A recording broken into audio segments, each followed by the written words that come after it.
பிதா குமாரன் பரிசுத்தாவியானவராகிய திரியேக தேவனுக்கு மகிமை உண்டாவதாக. மீண்டுமாக இந்த இணைய வாயிலாக உங்கள் ஒவ்வொருவரையும் இப்படி சந்திப்பதிலே நான் மற்ற மகிழ்ச்சி அடைகிறேன். இணைய வாயில் கலந்து கொண்டிருக்கிற உங்கள் ஒவ்வொருவருக்கும் ஆண்டவராகிய இயேசு கிறிஸ்துவ நாமத்திலே என்னுடைய வாழ்த்துக்களை நான் தெரிவித்துக் கொள்கிறேன். நாம் பல தலைப்புகளிலே நாம் கர்த்தருடைய வார்த்தையை நாம் கற்றுக்கொள்வதற்கு கர்த்தர் கிருபை செய்திருக்கிறார். பல இன்றைய சூழ்நிலைக்கும் சமயத்திற்கும் ஏற்ற பல காரியங்களை நாம் கர்த்தருடைய கிருபையினாலே கடந்த சில ஆண்டுகளாகவே நாம் தியானித்து வருவதற்கு கர்த்தர் கிருபை செய்திருக்கிறார். இன்றைக்கும் சில கேள்விகளுக்கான பதிலை நாம் தொடர்ந்து நாம் பார்வையிட்டு வந்து கொண்டிருக்கிறோம். அந்த கேள்வி பதிலுடைய தொடர்ச்சியை நாம் அடுத்த வாரம் பார்க்கலாம். என்றால் அது ஒரு சில கேள்விகளை நான் படித்துக் கொண்டிருக்கிறேன். இன்னும் எனக்கு அதை குறித்து இன்னொரு சில கேள்விகளுக்கு நான் இன்னும் கன்ஃபியூசிவாக வரவில்லை. ஆகையினாலே நான் அதை தொடர்ந்து நான் அடுத்த வாரத்திலே நான் கத்திற்கு சித்தமானால் நான் பார்க்கலாம். இன்றைக்கு நாம் உங்களுடைய வீடியோ வரல, ஓகே தானே? Okay brother. இங்கே இது நெட் தான் இங்கேயும். Okay okay. ஆமா, ஆடியோ கேக்குது இல்லையா? ஆடியோ கேக்குது பிரதர். சரி, ஆடியோ கேக்குது இல்லையா? Okay okay okay. இன்றைக்கு நாம் ஒரு முக்கியமான காரியத்தை குறித்து நாம் இன்றைக்கு தியானிக்கலாம் என்று இருக்கிறேன். அதாவது பிரசங்கித்தலை குறித்து இன்றைக்கு பிரசங்கம் செய்தலை குறித்து நாம் இன்றைக்கு ஒரு சின்ன ஒரு அறிமுகத்தை நாம் இன்றைக்கு பார்க்கலாம். அதாவது வேத விளக்க பிரசங்கம் என்கிற ஒரு முறை நாம் இன்றைக்கு பார்க்க இருக்கிறோம்.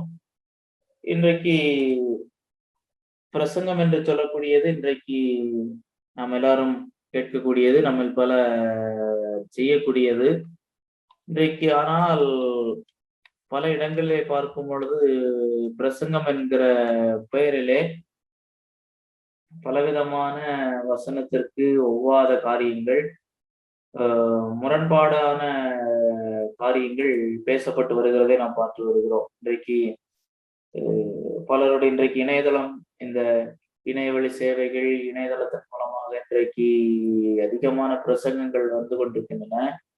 ஆனால் அந்த பிரசங்கங்களை கேட்கும் பொழுது அது ஒரு பிரசங்கத்திற்குரிய ஒரு நடையாக இல்லை, ஒரு வசனம் சார்ந்ததாக இல்லை. இன்றைக்கு குறிப்பாக பல வட்டங்களிலே பார்க்கும் பொழுது ஒரு வசனத்தை வைத்து தொடங்கிவிட்டு தங்களுடைய சொந்த காரியங்களை தாங்களே பேர்பட்டவர்கள் என்பதை சொல்லக்கூடியவர்கள் இருக்கிறார்கள். இன்னொரு விதத்திலே பார்க்க போனால் பிரசங்கிக்கிறோம் என்கிற பெயரிலே ஒரு வசனத்தை எடுத்து அந்த வசனம் கூறாத வசனத்திற்கு எது ஒவ்வாத காரியங்களை பேசக்கூடியவராக இருக்கிற பார்க்கிறோம். பிரசங்கம் என்று சொல்லும் பொழுது பல நிலைகளிலே, ஆனால் பைபிளில் இருந்து நாம் பார்க்கும் பொழுது பேசப்பட முடியும். ஒரு வசனத்தை எடுத்து பிரசங்கிக்கலாம், இல்லை ஒரு தலைப்பு சார்ந்து பிரசங்கிக்கலாம், ஒரு வசனத்தை தியானமாக அதை செய்யலாம். இப்படி பிரசங்கித்தலுக்கு பல முறைகள் இருந்தாலும் இன்றைக்கு நாம் அந்த பிரசங்க முறைகளை குறித்தெல்லாம் இன்றைக்கு நான் பார்க்க போவதில்லை. ஒரு ஆரோக்கியமான ஒரு பிரசங்க முறையை குறித்து தான் நாம் இன்றைக்கு பார்க்க போகிறோம். இன்றைக்கு பிரசங்கம் என்று சொன்ன உடனே பிரசங்கத்தை பல வகைப்படுத்துவார்கள். அதை நிரூபணவியல், கிறிஸ்தவ நம்பிக்கைகளை வலுப்படுத்தக்கூடிய பிரசங்கங்களை செய்வார்கள். இல்லை பயோகிராபிக்கல், அதாவது பைபிளுடைய ஒரு சரித்திர புருஷனை குறித்து, ஒரு சரித்திர பகுதியை குறித்து அதை எடுத்து பிரசங்கிப்பவர்கள் உண்டு. இல்லை இறையியல் சார்ந்து பிரசங்கிப்பவர்கள் உண்டு. இல்லாவிட்டால் உபதேசம் சார்ந்து பிரசங்கிப்பவர்கள் உண்டு. பிரசங்கங்கள் உண்டு. ஒரு டாபிக்கல், ஒரு தலைப்பெடுத்த பைபிள் முழுவதுமாக அந்த தலைப்பை எடுத்து பிரசங்கம் பண்ணுதல் இருக்கிறது. அதில் இன்றைக்கு நம்முடைய வட்டங்களிலே பார்க்கும் பொழுது பிரசங்கம் என்கிற பெயரிலே பிரசங்க நடை இலக்கியத்திற்கு எந்த துளியளவு சம்பந்தம் இல்லாத காரியங்களை பேசுவதை கேட்கும்போது வருத்தமாக இருக்கிறது. தங்களுடைய சொந்த அனுபவங்களையும் தங்களுடைய சொந்த காரியங்களை தான் பேசுவதை நாம் பார்க்க முடியுது. ஆகையினாலே இன்றைக்கு இருக்கிற சுருக்கமான நேரத்திலே ஒரு ஆரோக்கியமான ஒரு பிரசங்க முறை, அதாவது வேத விளக்க பிரசங்கம் என்று சொல்ல எக்ஸ்பாசிட்டரி பிரீச்சிங், இதைதான் நான் அதிகமாக வலியுறுத்தி வருவது, நான் முயற்சி எடுத்து வருகிறதுமா இருக்கிறது. இன்றைக்கு குறிப்பாக இந்த வேத விளக்க பிரசங்கம் என்னவென்று சொல்லும் பொழுது, ஒரு வசன பகுதியை எடுத்து அதை வார்த்தை வார்த்தையாக பிரித்து அந்த வார்த்தைக்குள் சென்று அது என்ன சொன்னது, அதை கேட்டவர்களுக்கு என்ன சொன்னது, அதனுடைய அடிப்படையான அர்த்தம் என்ன, நமக்கு என்ன பாடம், இதை புரிந்து கொள்வது. இது இன்றைக்கு இருக்கிற பிரசங்க முறைகளிலே மிகவும் முக்கியமான, இல்லை மிகவும் அடிப்படையான ஒரு பிரசங்க முறை என்று சொல்லி நான் இதை பார்க்கிறேன். ஒரு வசன பகுதியை நாம் வாசித்து ஆரம்பிப்போம். 2 தீமோத்தேயு 3வது அதிகாரம் 16-17 வசனங்கள். 2 தீமோத்தேயு 3வது அதிகாரம் 16-17 வசனங்கள். வேத வாக்கியங்கள் எல்லாம் தேவ ஆவியினால் அருளப்பட்டிருக்கிறது. தேவனுடைய மனுஷன் தேறினவனாகவும் எந்த நற்கிரியும் செய்ய தகுதியுள்ளவனாக இருக்கும்படியாக அவைகள் உபதேசத்துக்கும், கடிந்து கொள்ளுதலுக்கும், சீர்திருத்தலுக்கும், நீதியை படிப்பிக்குதலுக்கும் பிரயோஜனம் உள்ளவைகளாய் இருக்கிறது. அதாவது தேவனுடைய வார்த்தை பரிசுத்த ஆவியானவருடைய அருளப்பாடுகள் பெற்றிருக்கிறது என்கிற அடிப்படை நிச்சயத்திலிருந்து தான் நாம் வர வேண்டும். இந்த வசனங்கள் எல்லாம் கர்த்தர் கொடுத்திருக்கிறார், கர்த்தருடைய ஆவியானவர் கொடுத்திருக்கிறார். எதற்கு? நாம் தேரவும் கிறிஸ்துவுக்குள் நற்கிரி செய்ய தகுதியுள்ளவனாக இருக்கும்படியாக அவைகள் உபதேசம். முதலாவது டாக்டரின், அடுத்ததாக ரிப்ரூவ், எது தவறு, அடுத்தது சீர்திருத்தல், கரெக்ஷன், எப்படி கரெக்டா சரியாகிறது, இன்ஸ்ட்ரக்ஷன் ரைச்சஸ்னஸ், நீதியை படிப்புதல், இவைகளுக்கு பிரயோஜனம் உள்ளவர்களாக இருக்கிறது. நம்முடைய இந்த வேத விளக்க பிரசங்கத்தினுடைய நோக்கமானது பைபிள் வசனங்களை சரியாக புரித்து கொண்டு, சரியாய் வியாக்கியானப்படுத்தி, சரியாய் விளங்கப்படுத்தி பிரசங்கிக்க வைத்தல். அதாவது வசனங்கள் சரியாக புரிய வேண்டும், ஒரு வசனத்தை சரியாக அதை நோக்கத்தோடு, அது எழுதப்பட்ட நோக்கத்தை புரிந்து அதை சரியாக வியாக்கியானப்படுத்தி, என்ன சொல்ல வருது வியாக்கியானப்படுத்தி மக்களுக்கு விளங்கப்படுத்தி புரிய வைத்து பிரசங்கம், அதாவது பிரகடனம் செய்த பிரசங்கம் என்று சொல்வதே பிரகடனம், ஹெரால்டிங், முழங்குதல், அறிவித்தல். நாம் ஏற்கனவே இந்த வரங்களை குறித்து படிக்கும் போது பார்க்கிறோம். அடுத்ததாக இந்த பிரசங்கத்தினுடைய நடைமுறை இறையில், இது எது அடிப்படையாக இன்றைக்கு பிரசங்கம் என்று சொல்லி ஏன் நாம் சபை கூடி வரும் பொழுது, மற்றபடி பிரசங்கம் செய்கிறோம் என்று சொல்லும் பொழுது, இன்றைய நவீன பிரசங்கத்திற்கு, இன்றைக்கு நாம் செய்கிற பிரசங்கத்திற்கு தாக்கம் ஏற்படுத்தின 3 காரியங்கள் உண்டு. ஒன்று ஆரம்பக்கார சொல்லாட்சி மற்றும் சொற்பொழிவு, ஒரேட்டரி, சொற்பொழிவு ஒன்றை உரைத்தல். அடுத்ததாக எபிரேய தீர்க்க தரிசனம். பழைய ஏற்பாட்டிலே தீர்க்கதரிசிகள் தீர்க்க தரிசன செய்திகளை ஒரு பிரசங்க பாணியிலே ஒரு பிரசங்கத்தை போல அதை உரைத்தனர். 3வது கிறிஸ்தவ சுவிசேஷம். புதிய ஏற்பாட்டிலே சுவிசேஷ பிரகடனங்கள், பைபிளிலே புதிய ஏற்பாட்டில் இருக்கிற சுவிசேஷத்தோடு தொடர்புடைய பிரசங்கங்கள்.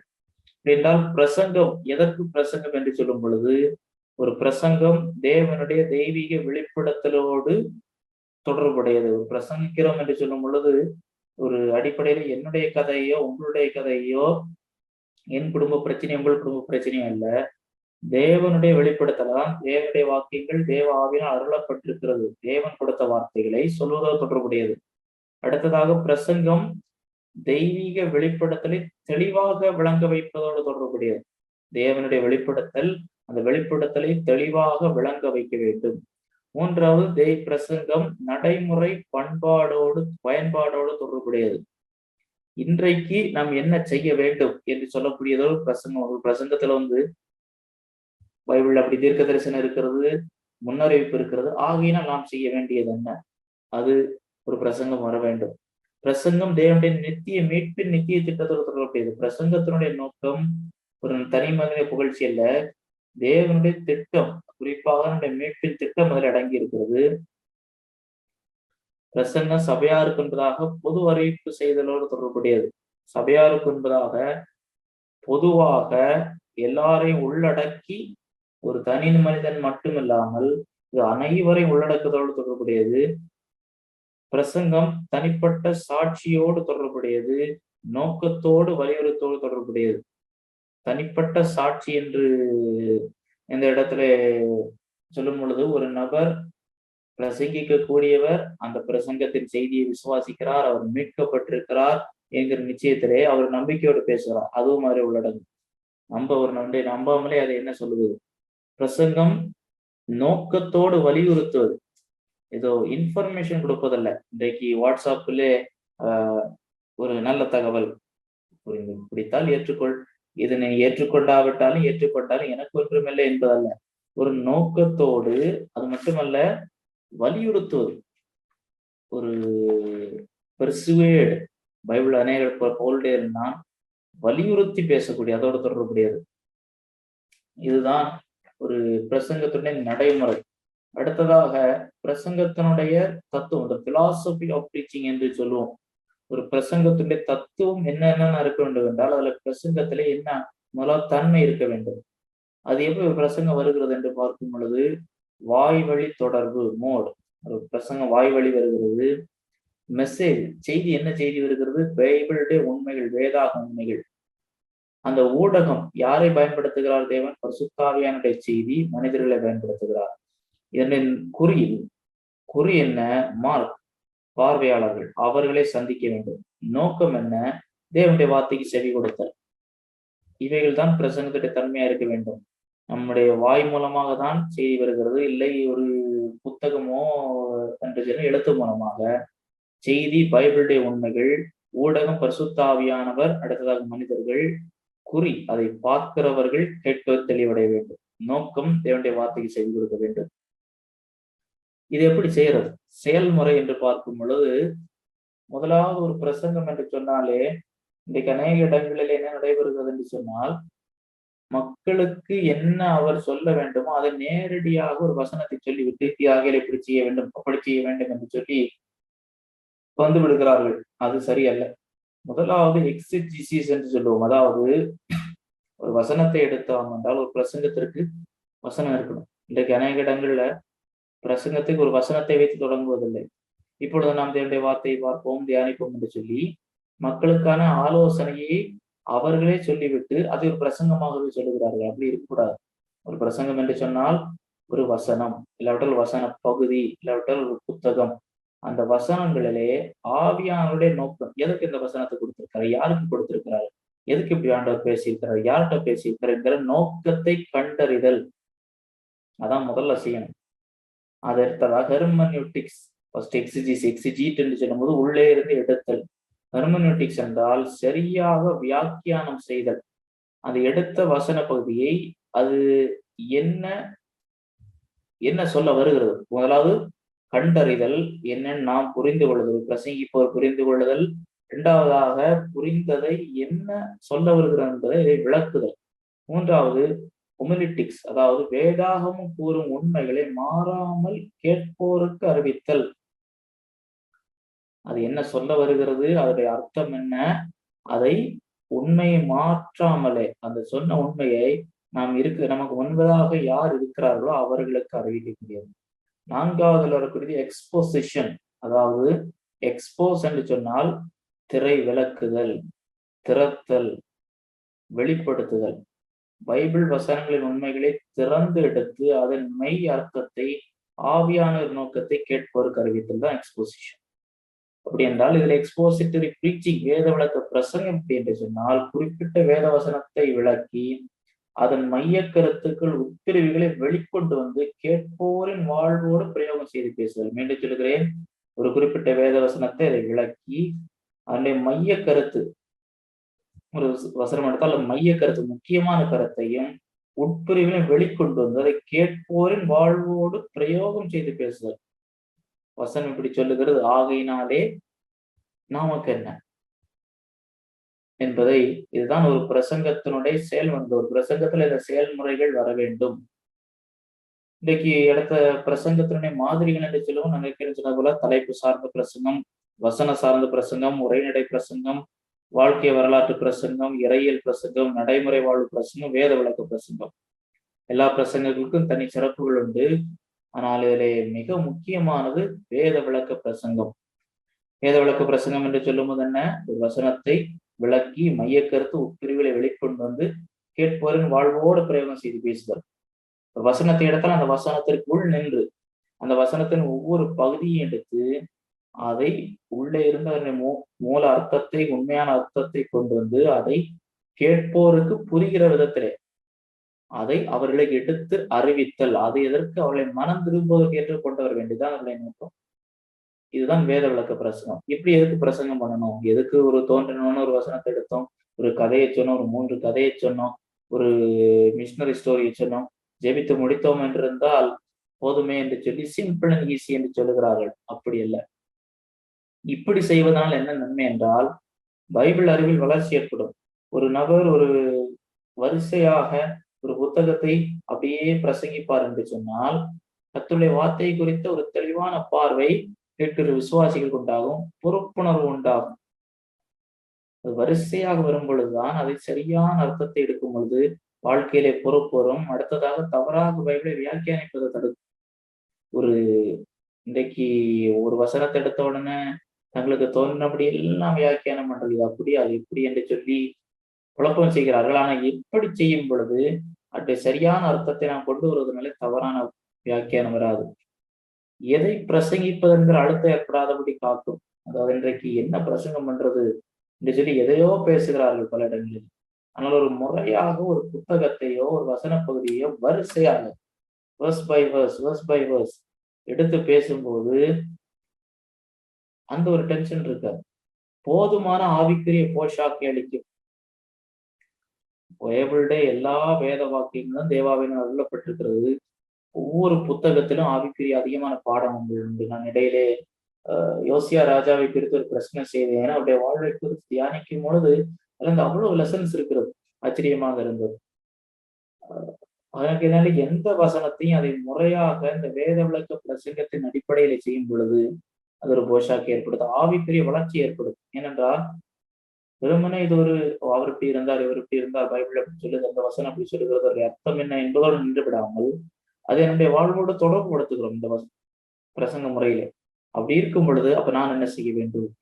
இந்த வசனத்தின் மூலமாக என்னுடைய வாழ்வில் ஏற்படும் திருப்புமனை என்ன கர்த்தருடைய ஒரு வெளிச்சம் கிடைக்கும்.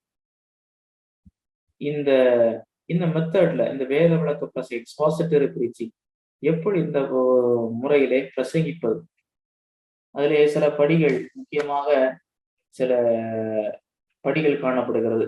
முதலாவது ஒரு நபர் செய்ய வேண்டிய, ஒரு பிரசங்கிப்பவர் செய்ய வேண்டியது, அதனுடைய பிரசங்கத்தினுடைய மூலம் சோர்ஸ் அதை அறிந்து கொள்ள வேண்டும். அடிப்படையாக அதற்கு தேவனுடைய வசனம். எந்த புத்தகத்திலிருந்து பேச போறேன், எந்த வசன பகுதியை பேச போறேன், அதான் சோர்ஸ். இன்றைக்கு நான் என்ன பேசணும், மக்களுக்கு என்ன கொடுக்க வேண்டும்.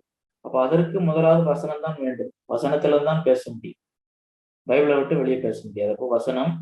அடுத்ததாக வேத வசனமா இருந்தாலும் எனக்கு ஒரு சபை விசுவாசிகள் இருக்கிறார்கள், இல்லாவிட்டால் ஒரு சிறப்பு இடத்துல ஒரு அழைப்பு பெற்றிருக்கிறேன் என்றால், இதனை பிரசங்கம் செய்ய வேண்டும் என்றால் விசுவாசிகளின் தேவை. இப்ப அவர்களுக்கு முக்கியமாக எந்த புத்தகத்திலிருந்து கர்த்தருடைய வார்த்தையை கொடுக்க வேண்டும்.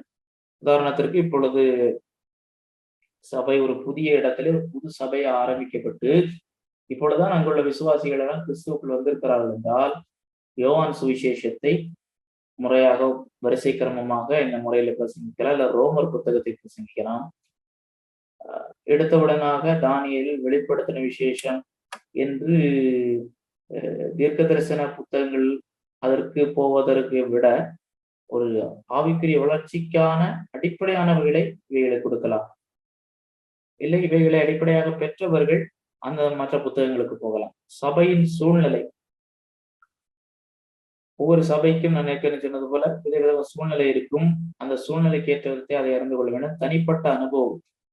நம்முடைய வாழ்விலே கர்த்தர் ஒரு பிரசங்கி நடத்துகிற பாதைகள் உண்டு, ஒரு கர்த்தருடைய ஊழியரை நடத்துகிற பாதைகள் உண்டு.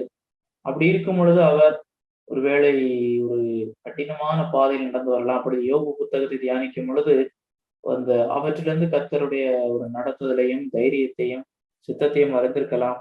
அப்படி இருக்கும் பொழுது இந்த ஒரு வாழ்க்கையிலே சஃபரிங், வேதனைகளை குறித்து, பிரச்சனைகளை குறித்து மக்களுக்கு ஒரு சமநிலையான ஒரு அறிவு இருக்க வேண்டுமே என்று சொல்லும் பொழுது இந்த முறையை பிரசங்கிக்கலாம். இல்லை ஒரு வெளியிலே ஒரு இத்தனை பிரசங்கம் தான் பண்ணணும், எனக்கு வரிசை ஒரு புத்தகம் எல்லாம் பிரசங்கிப்பதற்கு வாய்ப்பில்லை என்று சொல்லுகிறவர்கள் ஒரு அதிகாரத்தையில் வசன பகுதியை எடுத்தால் அதை அதனுடைய பின்னணியோடு சூழ்நிலையோடு அதை சரியாக விளக்கி பிரயோகிக்கும் பொழுது அது கண்டிப்பாக அதனுடைய வேலை செய்யும். இதுதான் முதல் எடுக்கும். மூலத்தை அறிதல், வசனம். முதலாவது இந்த வசனம், வேத வசனத்துல நாம் பேசணும். அதுல எந்த வசனத்தை எடுக்க போறோம், ஏன் எடுக்க போறோம், இல்ல எந்த புத்தகத்தை எடுக்க போறோம், விசுவாசிகளுடைய தேவை, சபையினுடைய சூழ்நிலை, தனிப்பட்ட அனுபவம். அடுத்ததாக அந்த வசனத்தை ஆய்வு செய்தல். முதலாவது பிரசங்கிப்பதற்கு முன்பதாக பிரசங்கிக்கிறவர் அவர் தன்னுடைய வீட்டிலே, தன்னுடைய தனிப்பட்ட பைபிள் படிப்பிலே, ஆராய்ச்சியிலே வேலை செய்ய வேண்டும். அந்த வசன பகுதியை, ஒரு வசன பகுதியை பார்க்க போகல, ஒரு புத்தகத்தை பார்க்க போகிறார் என்றால் அந்த வசன பின்னணி, அதனுடைய சூழல் என்ன, அதனுடைய ஆசிரியர் என்ன, காலம் என்ன, இடம் என்ன, அந்த எழுதப்பட்ட சூழ்நிலை என்ன, என்ன எழுத்து நடையில இருக்கிறது, உரை நடையில இருக்கிறதா, கவிதை நடையில இருக்கிறதா, தீர்க்க தரிசன நடையில இருக்கிறதா, ஏன் இந்த புத்தகத்தை எழுதினார், எந்த காலத்தில் எழுதினா, எங்கு எழுதப்பட்டது என்பதை. அடுத்து சூழலை வெளியே கொண்டு வருதல், கான்டெக்ட். இது திரும்ப திரும்ப வாசித்து இவைகளை அறிந்து இந்த புத்தகமோ இல்ல அந்த வசன பகுதியை சுற்றி நடக்கிறது என்ன. இயேசு கிறிஸ்து மத்தேயு 23 7 விதமான சாபங்களை கூறுகிறார். எதற்கு அவர் சாபங்களை கூறுகிறார், ஏன் கூறணும், யார்கிட்ட கூறுகிறார்? ஒலிவமலை பிரசங்கம் எதற்கு அவர் திடீரென்று இடிந்து விழுன்னு சொல்றாரு, ஏன் சொல்ல வேண்டி வந்தது? அடுத்து மீண்டும் மீண்டும் வாசிக்க வேண்டும், அதை சிந்திக்க வேண்டும், ஜெபம் நோக்கத்தோடு, கீழ்ப்படுதலோடு, மீண்டும் மீண்டும் ஜெபத்தோடு அதை குறித்து மீண்டும் மீண்டும் அசை போட வேண்டும். அடுத்ததாக ஒரு புரிதல் வரும். புரிதல் வந்த பிறகு அதை வியாக்கியானம் செய்ய வேண்டும். இது சொல்ல வருகிறது என்ன என்பதை விளக்குவது. அதுல என்ன இருக்கக்கூடாது என்றால் சுய புரிதலுக்கு முக்கியத்துவம் கூடாது. இது என்ன இப்படிதான் இருக்கு அப்படின்னு இருக்கக்கூடாது. அந்த வசன பின்னணியை படிக்க வேண்டும், வசன அமைப்பை ஆய்வு செய்ய வேண்டும். வசனம் என்ன விதத்திலே அது அமைக்கப்பட்டிருக்கிறது, எந்த அமைப்பிலே அது பேசப்பட்டிருக்கிறது, எந்த நடையிலே பேசியிருக்கிறார், அதை கேள்வியாக வந்திருக்கிறதா, கட்டளையாக வந்திருக்கிறதா, ஆலோசனையாக வந்திருக்கிறதா, தகவலாக வந்திருக்கிறதா என்கிறதெல்லாம் பார்க்க வேண்டும். வார்த்தை ஆராய்ச்சி செய்ய வேண்டும், வேர்ட் ஸ்டடி. குறிப்பாக சில இடங்களிலே அகாப்பே, அன்புக்கு பைபிளிலே பல பதங்கள் இருக்கிறது, இது ஏற்பாட்டிலே.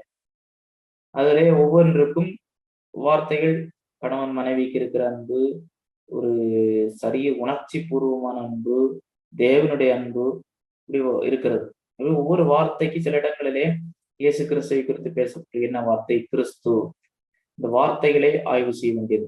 இணை குறிப்புகளோடு ஒப்பிட வேண்டும்.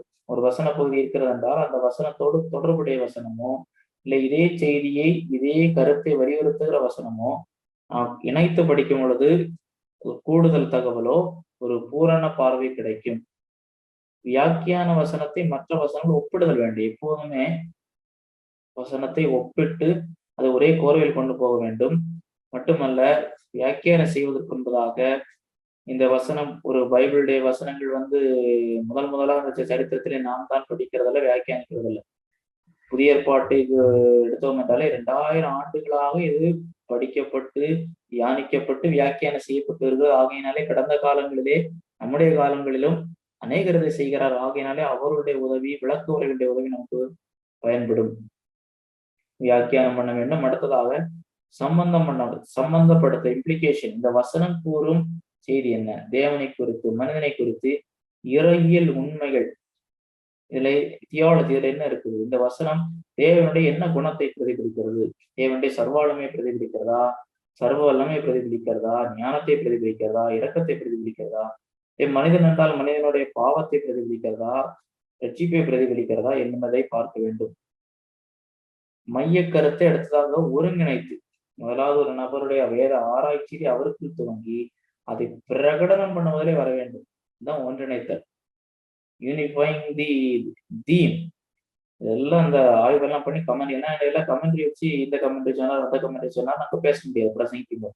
ஆகையினால் இவைகள் எல்லாம் இணைத்து அதை ஒரு பிரகடனப்படுத்துதல், அறிவித்தல், நமக்கு முன்பாக இருப்பவர்கள் தெளிவடைய வேண்டும் என்பதே இருக்க வேண்டும். ஆகையினால் இதுவரை என்ன காரியங்களை பார்த்து என்னென்ன செயல்முறை வேண்டும், பிரசங்கத்தினுடைய மூலத்தை அறிய வேண்டும், வேத வசனம் ஆய்வு செய்ய வேண்டும், மூன்றாவது வசன வியாக்கியானம் செய்ய வேண்டும், அதை இறையில் உண்மைகளோடு சம்பந்தப்படுத்த வேண்டும், கருவை ஒன்றிணைக்க வேண்டும். அடுத்ததாக பிரசங்கிப்போரும் கவனிப்போரை அறிதல். நம்ம எந்த ஆடியன்ஸுக்கு முன்ன இருக்கிறோம், எந்த மொழிநடையில பேசுகிறோம், அவர்கள் அதை புரிந்து கொண்டிருக்கிறார்களா என்கிறதை பேச வேண்டும். பார்வையெல்லாம் அது இருக்க வேண்டும். அடுத்ததாக வசனத்தின் மைய செய்தி அறிய, central idea of the text சொல்லுவோம். 15 முதல் 18 வார்த்தைகளில் வசனத்தை முதலாவது பெற்றோருக்கு அது எப்படி விளங்கின என்பதையும், இப்பொழுது வசனத்தை கேட்போருக்கு எப்படி அபியாசமாகும் என்பதையும் அறிந்து செயல்படுதல். அது ஒரு பிரசங்கத்தை செய்வதற்கு முன்பதாக இது மைண்ட்ல இருக்கணும். ஒரு 20 வார்த்தைகளை சொல்லணும்னா, இந்த வசனம் அன்றைக்கு இப்ப கொரிந்து நிருபம் என்றால் 1 கொரிந்தியரிலே 7வது அதிகாரம் எல்லாவற்றை கர்த்தருடைய பந்தியை குறித்தது என்றால், அன்றைக்கு அந்த முதல் நூற்றாண்டில் இருந்தவருக்கு இந்த வசனம் எப்படி புரிந்து கொள்ளப்பட்டது என்பதையும், இன்றைக்கு இந்த வசனம் எப்படி பிரயோகப்படுத்தணும் என்பதை ஒரு 20 வார்த்தையில சொல்ல முடியும்னா என்ன சொல்ல வேண்டும் என்பதை தெரிந்திருக்க வேண்டும். அடுத்ததாக அந்த பிரசங்கத்திற்கு ஒரு தலைப்பு இருக்க வேண்டும்.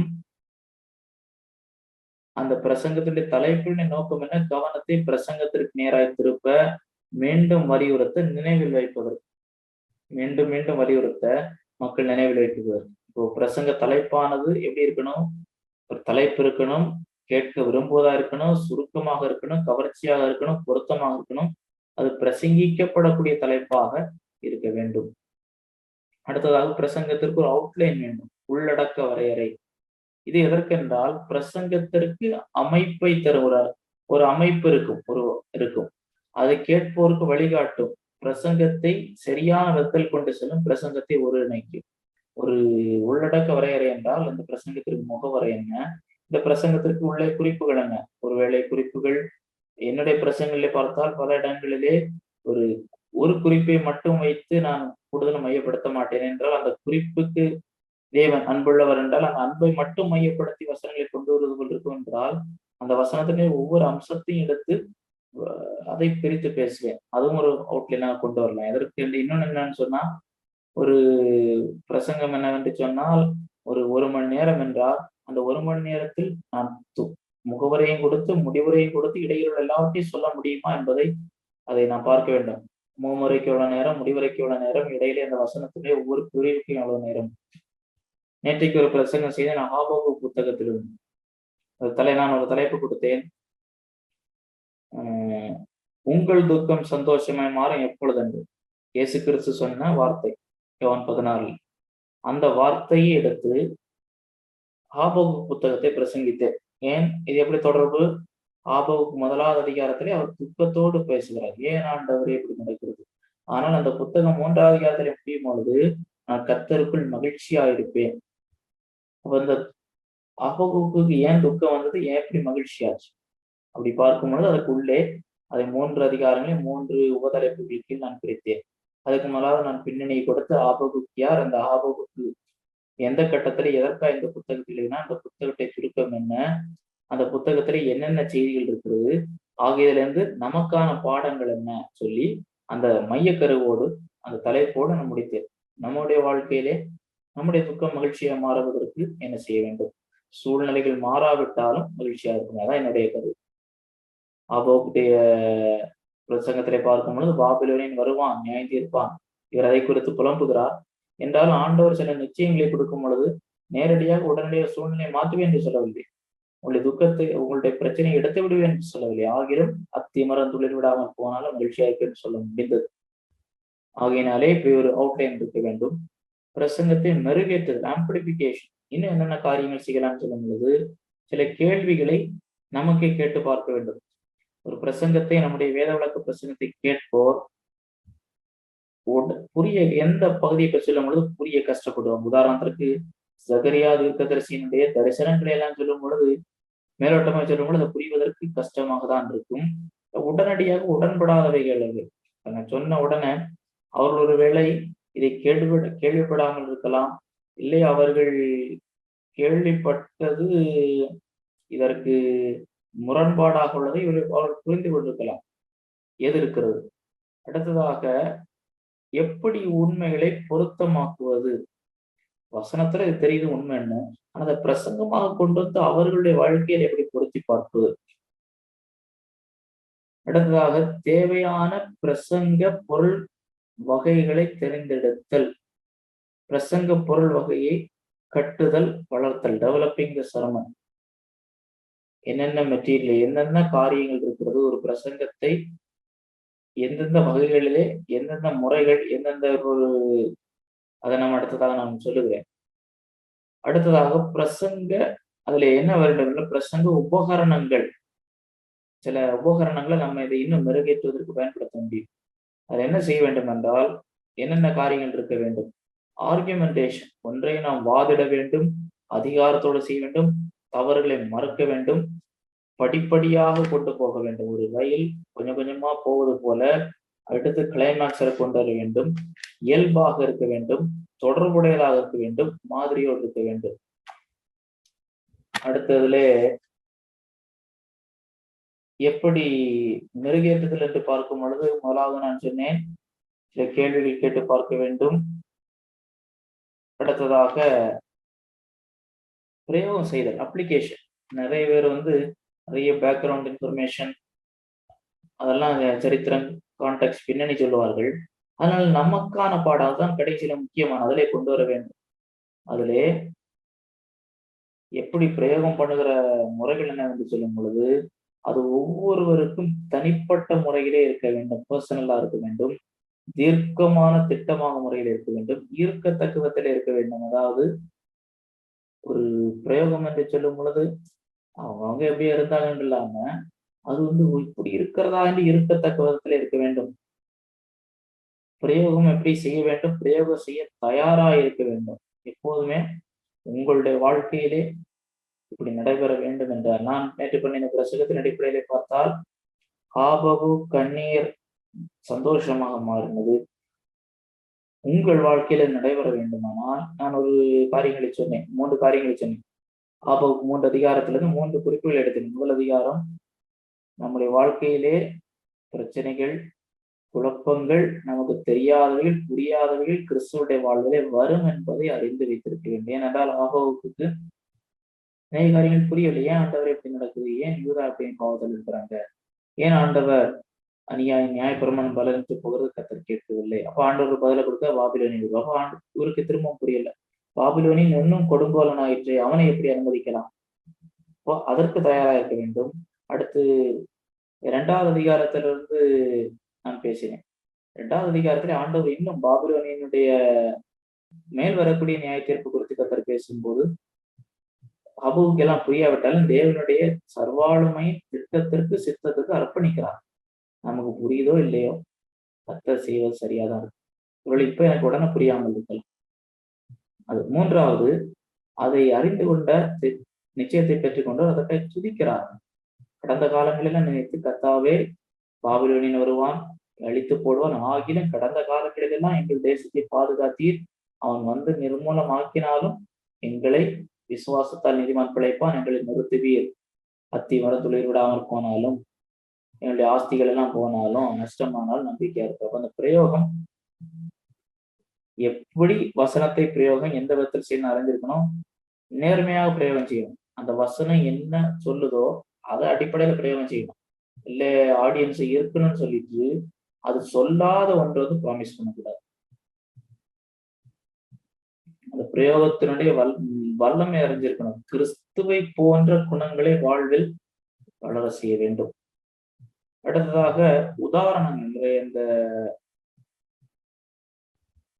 உதாரணங்களை சொல்றது, நிறைய உதாரணங்கள் சொல்லுவார்கள்.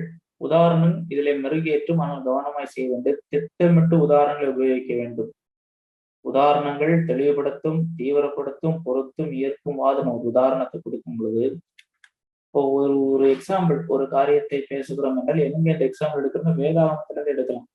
ஒரு பகுதியை பிரசங்கிக்கும் பொழுது அதே சூழ்நிலையை நான் நேற்றைக்கு ஆபோவுக்களை பேசும் பொழுது ஆபோவு கூட தொடர்படுத்தி யோபுடைய லைஃப்ல இருந்து கொண்டு யோபுவுக்கு வாழ்க்கையில வந்த பிரச்சனைக்கு எல்லாம் அவருக்கு விளக்கம் தெரியல, புரியல.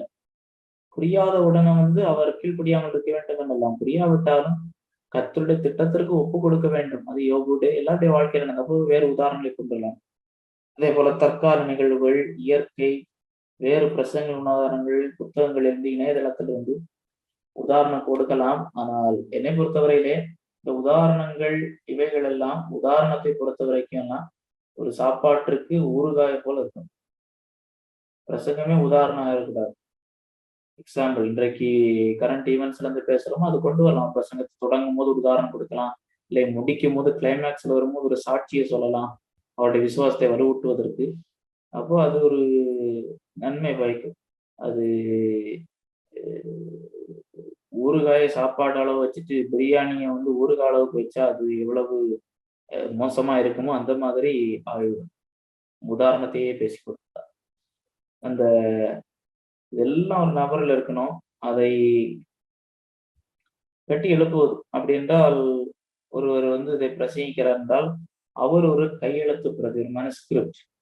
அதை டைப் பண்ணி வைக்கலாம், எழுதலாம். முதலாவது என்ன செய்யலாம் என்றால், ஒரு முழுவதுமாக அவர் அவர் முதலாவது வேதாகமத்தில் வசன பகுதியை எடுத்து வாசிக்க துவங்கினதிலிருந்தே அவர் எடுத்து ஆராய்ச்சி பண்ணது பின் அத்தனையும் அவர் எழுதலாம். எழுதிவிட்டு அத்தனையும் கொண்டு வந்து மக்கள்கிட்ட பேச முடியாது. அதை அடுத்து எதை சுருக்கணும், எதை விட வேண்டும், எதை சேர்க்க வேண்டும், மெருகேற்ற வேண்டும் என்று அழகுபடுத்தி ஒரு சுருக்க கையெழுத்து பிரதியை கொண்டு வரலாம்.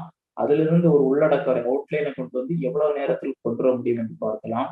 ஆகையினாலே பிரசங்கத்தின் பிரிவுகள் முகவுரை, அடுத்த எக்ஸ்போசிஷன் வேத விளக்கம், முடிவரை அழைப்பு இன்விடேஷன்.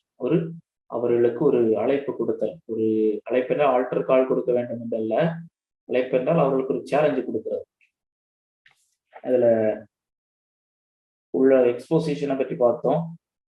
முடிவுரை, முகவுரை என்று சொல்லும் பொழுது ஒரு இன்ட்ரோடக்ஷன், ஒரு பிரசங்கத்திற்கு உள்ளே போறதுக்கு ஒரு இன்ட்ரோடக்ஷன் கொடுக்குறோம். எதுக்கு முகவுரை சொல்றோம்? கேட்போருடைய ஆர்வத்தை தூண்ட, ஒரு வசனத்தை அறிமுகம் செய்ய, அதை மைய கருத்தை தெரிவிக்க, அவர்களோடு பொறுத்த, கேட்பதெல்லாம் நன்மையை கூற, பிரசங்கிப்போர்னு எதிர்பார்ப்பை கூற, இப்படி பல நோக்கங்கள் இருக்கிறது ஒரு முன்னுரை கூறும்போது. இன்றைக்கு ஒரு முகவுரை எவ்வளவு நேரம் இருக்கணும்னு சொன்னா, ஒரு நல்ல முகவுரை சுருக்கமா இருக்கணும். முகவுரையே பிரசங்கம் ஆகக்கூடாது. சில வந்து இன்ட்ரோடக்ஷன், இப்போ நம்ம ஸ்டடி இருக்கணும், அந்த ஸ்டடிக்கு இன்ட்ரோடக்ஷன் கொடுக்குறோம், ஃபவுண்டேஷன்.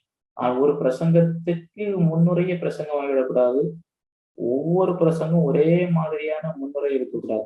அப்படின்னா போர் அடிச்சு ஏதோ இப்போ இதே வார்த்தை தான் சொல்லக்கூடாது. கேட்போருக்கு பொருத்தமுள்ளதா இருக்கணும். ஒரு முன்னுரை கொடுக்கும் பொழுது அதுக்கு இவங்களுக்கு பொருந்துதான் பார்க்கணும், செய்திக்கு பொருத்தமா இருக்கணும். கொடுக்கிற இன்ட்ரோடக்ஷனுக்கும் உள்ள இருக்கிற மெசேஜுக்கும் பொருத்தம் இருக்கான்னு பார்க்கணும். உற்சாகமுடையதா இருக்கணும். அதை எப்படி தொடங்கலான்னு பார்த்தா, ஒரு அறிக்கையோட துவங்கலாம், ஒரு கேள்வி கேட்டுட்டு தொடங்கலாம். நான் சொன்னது போல ஒரு உதாரணத்தோட தொடங்கலாம், ஒரு தனிப்பட்ட அனுபவத்திலிருந்து தொடங்கலாம், வாழ்வின் சூழ்நிலைகள் தொடங்கலாம், தற்கால நிகழ்வுகளில் தொடங்கலாம், உரைநடையிலிருந்து துவங்கலாம், பைபிள் வசனங்களோடு தொடங்கலாம், மேற்கோள் காட்டி துவங்கலாம். அதுல எது தவிர்க்கப்பட வேண்டும் என்றால், தடுமாறக்கூடாது, பிரசங்கிக்க தொடங்கும்போது மன்னிப்பு கேட்கக்கூடாது. அப்போ மொத்தத்துல இது தப்புன்னு ஆகிவிடும். அதை ஒரு சோர்வோடு வந்து பேசக்கூடாது. அதே போல நகைச்சுவையோடு தொடங்குவார்கள், அதில் கவனம் தேவை. நகைச்சுவை என்று சொல்லும் பொழுது அது உப்பை போன்றது, எல்லாவற்றையும் இனிப்பை போன்றது. ஒரு தேநீரிலே சர்க்கரை தேவை, ஒரு பாயசமாகிவிடக்கூடாது. இல்லை உப்பு தேவை, அந்த உப்பு அளவோடு இருக்க வேண்டும். உப்பு இல்லாத பண்ணும் குப்பையிலே உப்பு அதிகமானாலும் அது குப்பையில் தான் போய்விடும். பதட்டமாகிவிடக்கூடாது, தவறாக உள்ள இடத்தில் பேசக்கூடாது. அதாவது கொச்சையாகவோ கான்ட்ரோவர்சியல், நம்முடைய பிரசங்கத்திற்கு நம்முடைய நம்பிக்கைக்கு தொடர்பில்லாத காரியங்களிலே போக முடியவில்லை. முடிவுரை எப்படி சொல்ல வேண்டும்? முடிவு அல்ல, அதை தெளிவுபடுத்தணும். முடிவுரைன்னு சொன்ன உடனே முடிவுரை என்று சொல்லணும்னு இல்லை, இப்பொழுது முன்னுரை, இப்பொழுது முடிவுரைன்னு சொல்லணும்னு இல்லை, அந்த முடிவுரைக்கு கொண்டு போகிறது. கேட்போரின் வாழ்வில் செயலாற்று வரைக்கும் முடிவு கூடாது, அது தெளிவுபடுத்தணும். இந்த பிரசங்கத்துக்கு கல்மினேஷன் வந்து கன்க்ளூஷன் சொன்ன உடனே அதுக்கு கல்மினேஷன் ஆகாது. இது உங்க வாழ்க்கையில இது செயலானாதான் இதுக்கு ஒரு கன்க்ளூஷன். முடிவுரையில் என்ன செய்யப்பட வேண்டும் என்றால், சுருக்கமாக ஏதாவது 1, 2 செய்யலாம். திரும்பவும் மீள்பார்வை செய்யலாம், உதாரணம் சொல்லலாம், பிரயோகம் கொள்ளலாம், கேள்வி கேட்கலாம், செயல்படுவதற்கான அறைகோல் சேலஞ்சு கொடுக்கலாம். எல்லாத்திலையும் எல்லாம் செய்யணும் இல்லை, செய்யலாம். இதில் எது தவிர்க்கப்பட வேண்டும்? தெளிவற்ற முறையில் இருக்கக்கூடாது, பொதுவாக இருக்கக்கூடாது, அது ஒரு தனித்துவம் வாய்ந்ததா இருக்கணும். முடிவுரையில திரும்பவும் தொடங்கக்கூடாது, மீண்டுமாக நாம் இப்பொழுது என்ன தொடங்கக்கூடாது. முடிவுரை என்றால் அது முடிக்கணும். வேத வசனம் விளக்கம் செய்யாமல் முடிவுரை கூறக்கூடாது.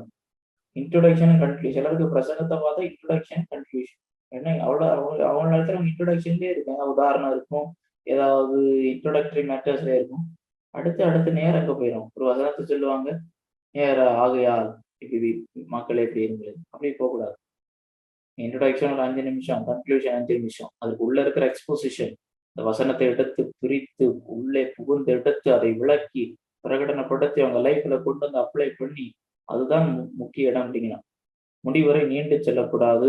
புதிய திரையை திரும்ப தொடரக்கூடாது. புதிய சப்ஜெக்ட் மேட்டர் அதை பண்ணக்கூடாது. சொன்னதுல நிறுத்தணும். முடிவுரை எப்பொழுதும் ஒரே மாதிரி இருக்கக்கூடாது. முடிவுரையாக எப்போதுமே கூறுவதை நாம் தவிர்ப்பது நல்லது. கடைசியாக அழைப்பு என்று சொல்லும் பொழுது கேட்போர் வசனத்திற்கு செவி கொடுக்கும்படியான அறைகூவல். நம்ம கன்க்ளூட் பண்ணிட்டு கன்க்ளூஷன்ல இதை கொண்டு வரலாம், இல்லாவிட்டால் தனியாக கொண்டு வரலாம். அழைப்பு பிரசங்கத்தோடு ஒருங்கிணைந்து இருக்க வேண்டும். எளிமையாக தெளிவாக இருக்க வேண்டும். பிரசங்கத்தோடு ஒருங்கிணைந்திருக்க வேண்டும் என்று சொல்லும் பொழுது, இப்பொழுது இப்ப பிரசங்கித்தல் ஒரு நபர் கிறிஸ்துவனுடைய ரட்சிக்கப்பட்ட நபர்களுக்கு சபையை எல்லாரும் ரட்சிக்கப்பட்டிருக்கிறார்கள் என்று சொல்லுவாங்க.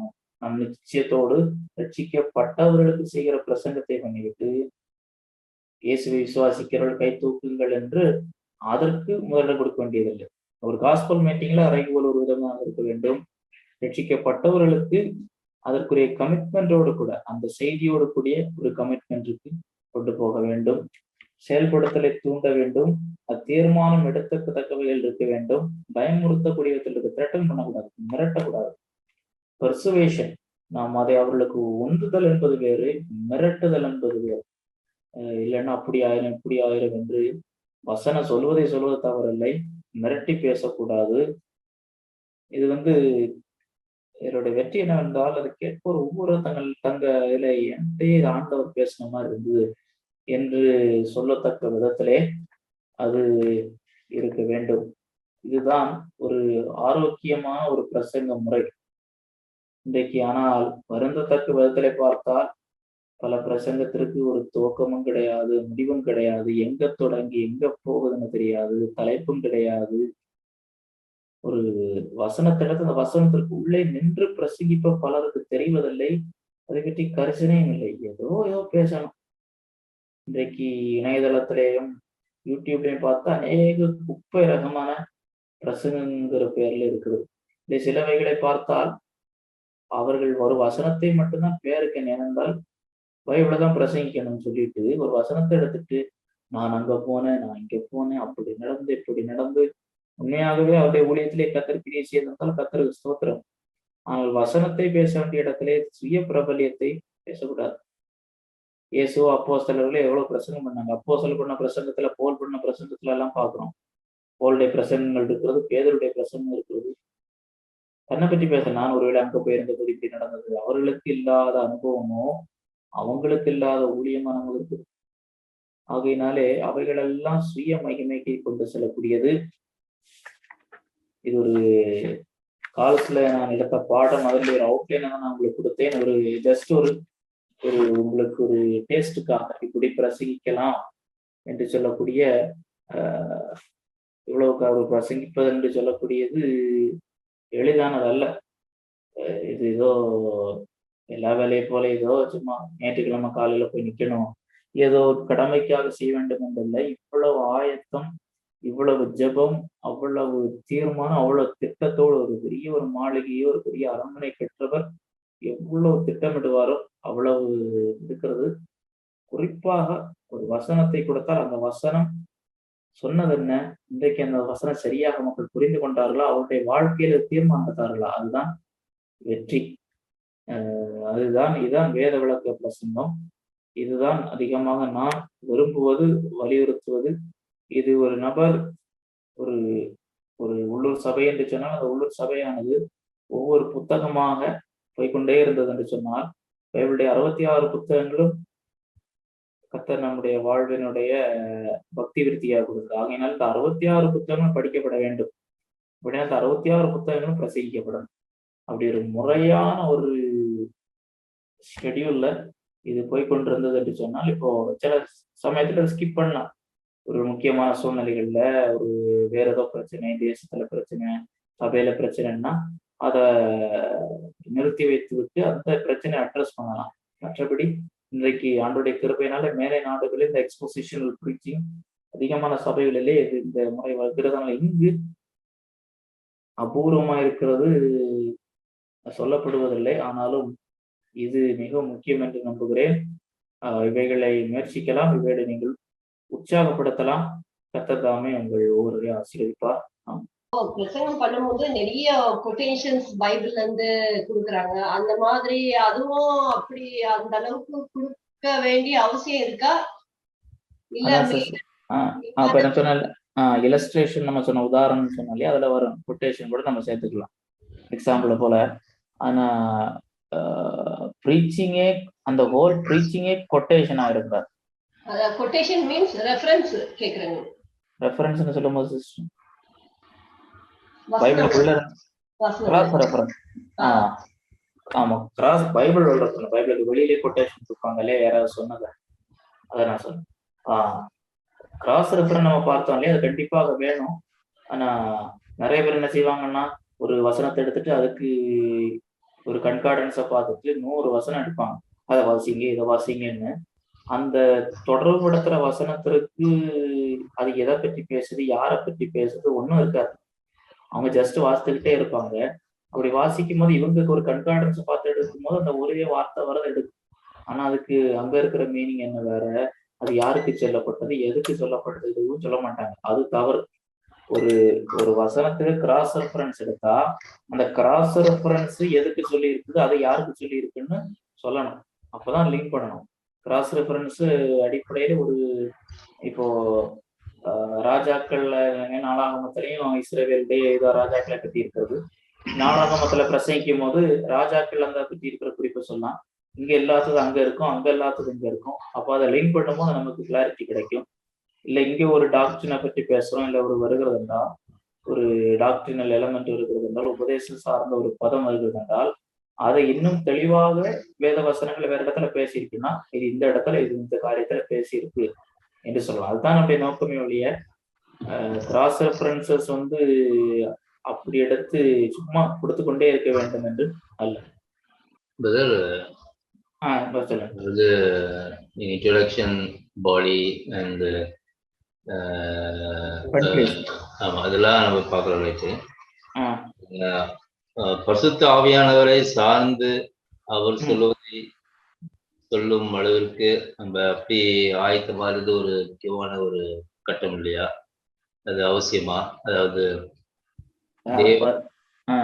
பரிசுத்த ஆவியான அந்த சூழ்நிலைக்கு எப்படி பேச விரும்புகிறார் என்று அறிந்து கொண்டு அதுபடி நான் சொல்வது எவ்வளவு நல்லா இருக்கும். அல்லது நம்ம இன்டலெக்சுவல் பைபிள் நாலேஜ் அதை நம்ம வெளிப்படுத்துற மாதிரி நம்ம போடுவா. இதுல எப்படி நீங்க? ஆமா, இது நல்ல கேள்வி, நல்ல கேள்வி. அதுல இதுல ஒரு கரு இருக்கு இல்லையா, எதை பேச போறேன் என்று சொல்லக்கூடியது. அந்த கருவை தேவனிடத்துல இருந்தா நான் பெற்றுக்கொள்வேன்.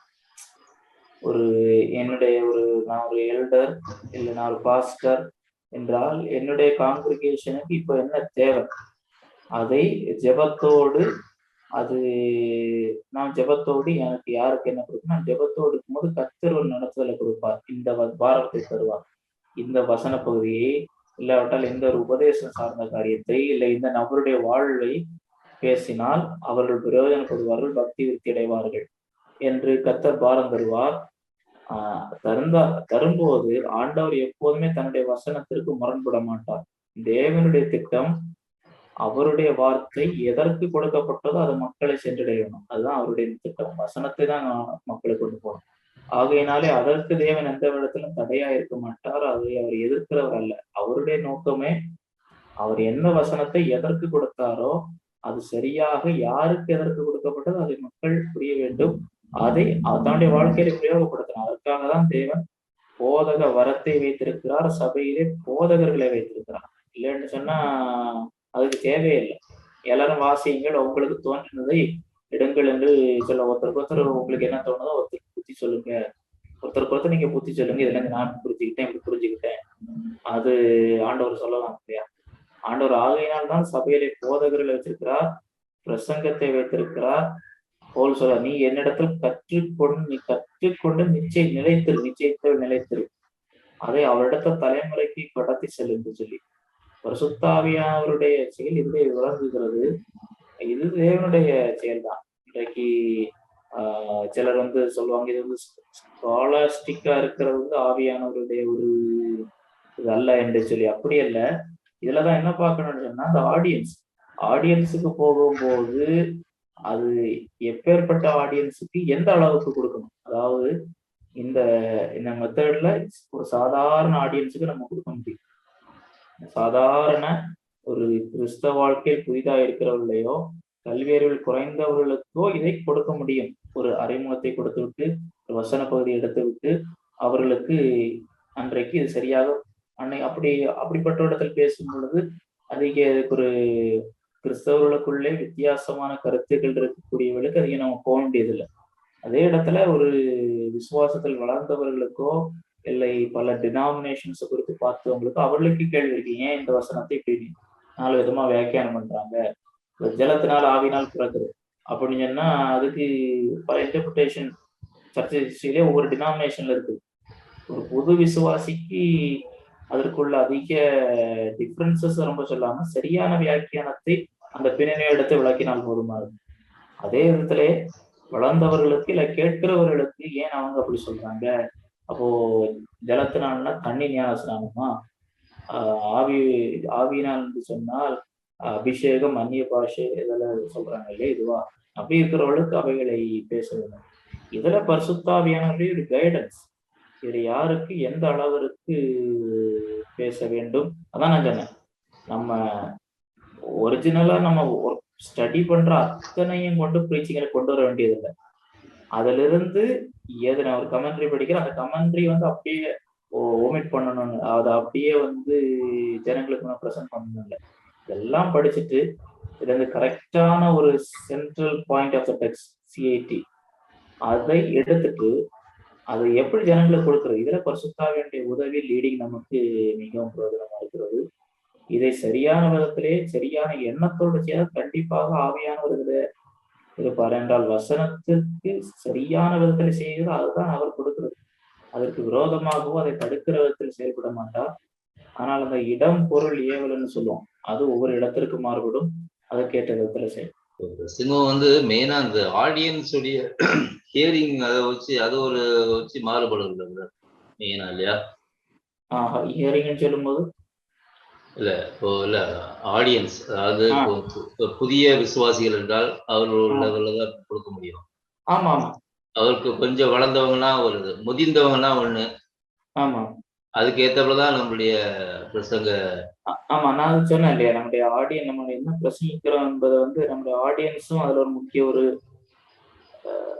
அவர்களுக்கு என்ன போல் சொல்லுவார் இல்லையா, நீங்கள் குழந்தைகளானதான் உங்களுக்கு பாலை குடிக்க கொடுத்தாங்க. ஆமா, அந்த விதத்துல வந்து ஆனா இந்த மெத்தடை இங்கே ஃபாலோ பண்ணும். வசனத்தை எடுத்தால் அதை, ஏனென்றால் அடிப்படையிலே சரியான விதத்துல அவர்களை பழக்குவது நல்லது. அப்படின்னா அவர்கள் எந்த ஒரு தவறான உபதேசத்துல விட மாட்டாங்க. யார் எப்படி பிரசங்கம் பண்ணாலும் இல்லையே, இந்த ஒரு வசனம்னா அது யாருக்கு எதுக்கு சொல்ல வேண்டும், கொஞ்சம் கேள்வியில கேட்டு பார்க்கணும்னு அவங்க அப்படி பழகிடுவாங்க. இன்னொரு பல இடத்துல செய்யற தப்பு, இதெல்லாம் சின்ன வயசு, இதெல்லாம் புரியாதுன்னு அவங்களாகவே ஒரு ஒரு இந்த மெத்தடை பண்ணாம சும்மா சொல்றதுனால அவங்க கேட்கறதெல்லாம் அப்படியே சும்மா கேட்டுருவாங்க. இந்த ஒரு அடிப்படையிலே சரியா போட்டா எல்லாம் பின் பாயிண்ட் ஆட்டு எல்லா ரிசர்ச்சுக்குள்ள போகணும்னு சொல்லுது. அடிப்படையிலே வசனமா இருக்க பின்னணியை பார்க்கணும், அது என்ன அன்றைக்கு தேவன் என்ன சொல்லியிருக்கிறார் நமக்கு இப்படி புரிஞ்சுக்கணும். அந்த மெத்தடை கரெக்டா போட்டாலே அவங்க எல்லா பிரசங்கங்களையும் அவர் எல்லாவற்றையும் சோதித்து பார்த்து நலமாக பற்றிங்கன்னு சொன்ன மாதிரி எல்லாத்தையும் டெஸ்ட் பண்றதுக்கு விசுவாசிகள் படிச்சிருவாங்க. அப்படின்னா ஒருத்தர் தப்பா பண்ணாலும் இவர் இந்த வசனத்துக்கும் எதுக்கும் பின்னணியும் சொல்லல, இந்த வசனத்துல இவர் சொன்னது இல்லையே, எதுக்கும் தொடர்புபடுத்தல, அதுக்கு இறையியல் தப்பு எல்லாம் கண்டுபிடிச்சிடும்.